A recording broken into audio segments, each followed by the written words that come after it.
দেখলাম যে ডিজিটালি মামলা করা হয়েছে।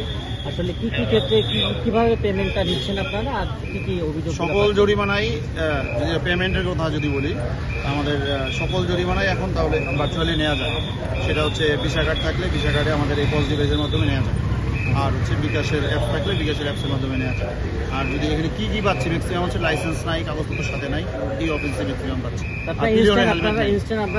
ফাইন করতেছি, ফাইনটা ইনস্ট্যান্ট পেমেন্ট করার জন্য এই গেটওয়েটা চালু করা হয়েছে, যেন সহজলভ্য। এখন পর্যন্ত কি পরিমাণ পেয়েছেন এই প্রসিকিউশন দেওয়ার মতো?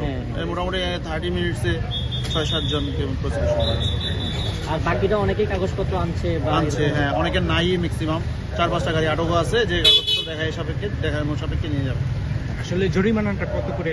জরিমানা তো নিয়ম অনুযায়ী ক্লিয়ার হেলমেট না থাকলে বা হেলমেট না থাকলে 1000 টাকা জরিমানা হয় প্রথমবার, যদি রিপিট হয় কারো 2000 টাকা হয়, আর ড্রাইভিং লাইসেন্স প্রথমবার হলে 4000 টাকা হয়, রিপিট হলে 8000 টাকা হয়।